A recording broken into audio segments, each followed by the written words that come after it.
Welcome back, and to shed more light on this topic, we joined over the phone by Dr.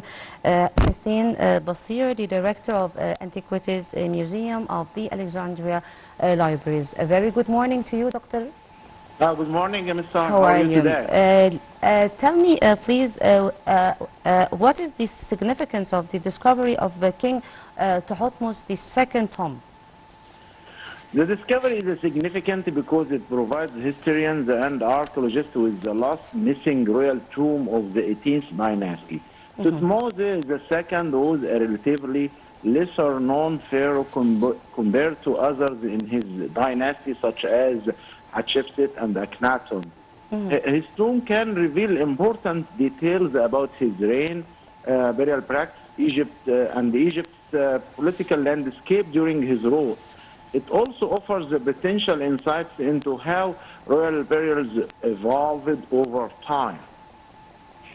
Yes, okay. Can you tell me where was the tomb of King Thutmose II found exactly? The tomb was found in western valleys of the Theban necropolis near Luxor, west bank of Thebes, I mean. Unlike the more well-explored valley of the kings, this area has been fewer excavations, and making the discovery particularly exciting for Egyptologists and archaeologists. Okay, Doctor, the team and the Egyptian Ministry of Tourism and Antiquities, which made the announcement, said that the evidence was discovered that clearly indicates it was King Thutmose II. Why was the location of the tomb surprising to the researchers, in your point of view?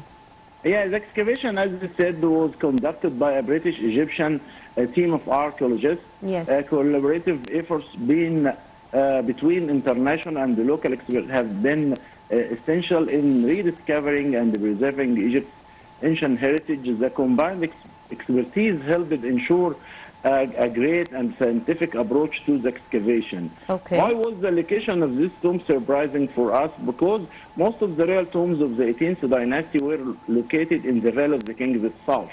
The discovery of the tomb of Thutmose II in Western Valley suggests that some royal burials might have been placed in location previously overlooked. This could mean there are more undiscovered tombs in unexpected places.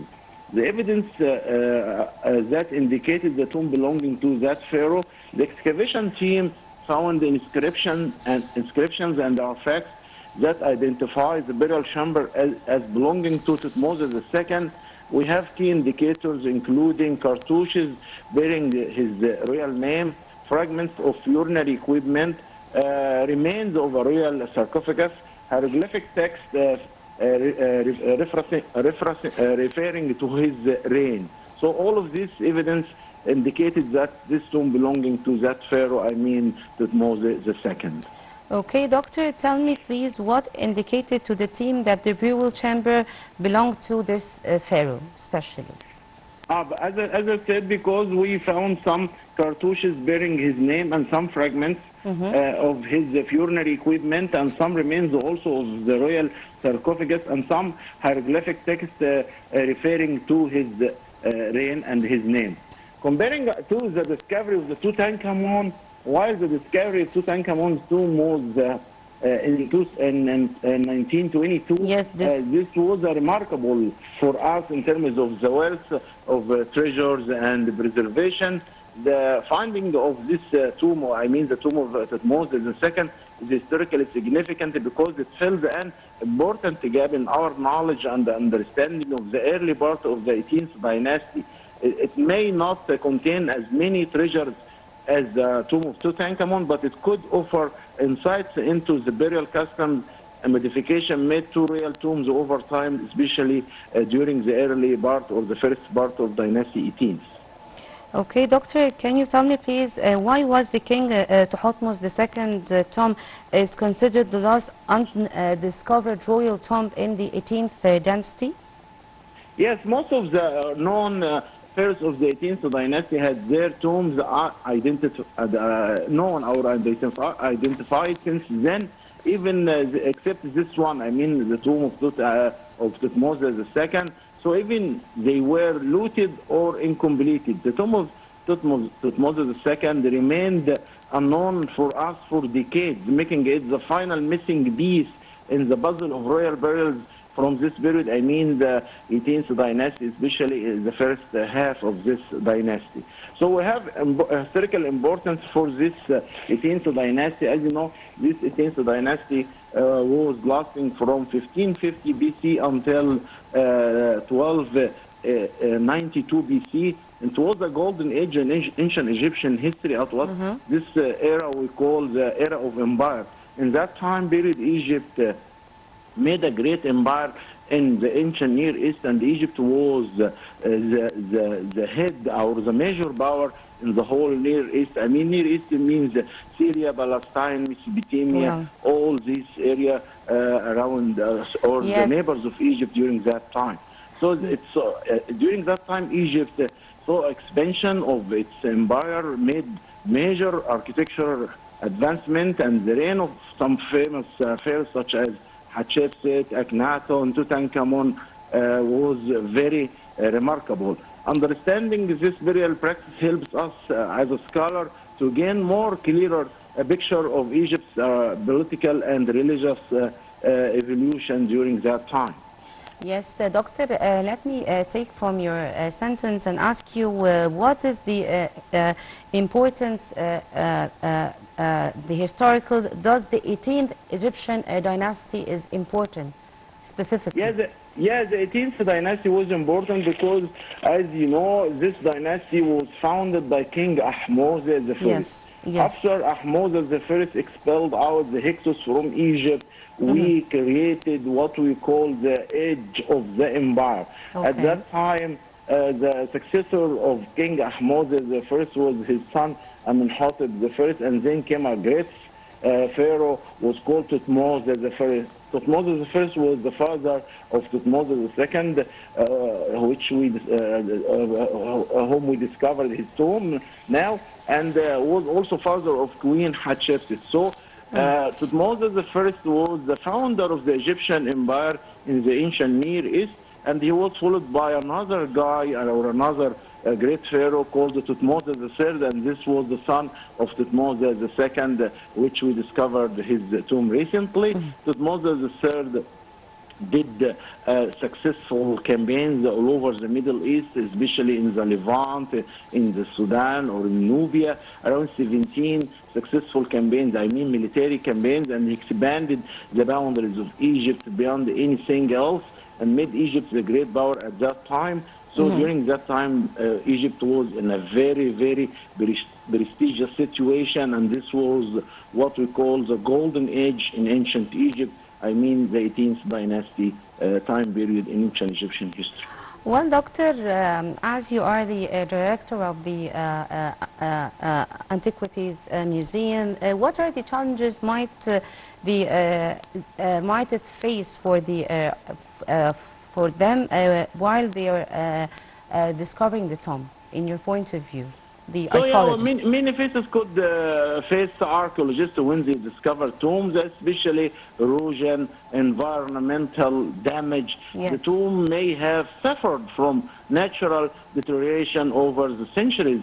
Looting also. Many ancient Egyptian tombs were looted in antiquity, and so finding intact artifacts sometimes rare to us. Also excavation difficulties like the terrain, the location in western valleys, both significant challenges to us as archaeologists, and also preservation of fragile materials like artifacts, papyrus, text, wall, inscription. All of these sometimes made it difficult for us to discover these tombs, and sometimes it's not easy to handle many issues or many critical points in discovering and deciphering these puzzles in ancient Egyptian history. Okay, doctor, how would the latest discovery impact the tourism sector in your point of view, the archaeological discovery? Yes, Egypt's tourism industry will greatly benefit from this discovery. Luxor, as you know, is a major destination for heritage tourism, and will likely see increased visitor interest as a result. The discovery will enhance Egypt's global reputation as a center for archaeological wonders. Also will attract scholars, history lovers, tourists eager to learn more about the Dynasty 18, and also will support Egypt's ongoing effort to promote heritage tourism as a key economic driver. And we are expecting the opening soonish of the Grand Egyptian Museum in Giza in July the 3rd, and also in Sinai. So Egypt now is working very strongly on promoting back tourism to the front of our economy, and now I think we exceeded 15 million a year. So this almost like 2 million more before the revolution of January 25th, 2011. So this is good, and I think we are heading back into the right direction, and I think Egypt's economy will benefit a lot from this discovery and all discoveries that were made in Egypt, and all museums that we open, and all restoration we do to support our economy, especially in terms of cultural tourism. Yes, Doctor, some people said that the discovery compared to the finding of Tutankhamun tomb is somehow similar. Yeah, is that true? It's okay in terms of yes and terms of no. Okay. What are the similarities between the two discoveries? In terms of yes, the discovery is very important because, as you know, this is the last major royal tomb that we were expecting from the 18th dynasty. So it fills a gap in the history of the 18th dynasty, but in terms of the treasures, it's not that significant, but it's important to us because it gives us a lot of information about the burial customs modification made to royal tombs over time during the 18th dynasty, especially in the first part of that dynasty. Okay, Dr. Hussein Bassir, the director of the Antiquities Museum of the Library at Alexandria. Thank you so much for being with us on the breakfast show on Nile TV International. And for now, ladies and gentlemen, we by this we come to the end of our today's episode. Thank you for watching, and stay for more coming on Nile TV International. This is Sahar Talab.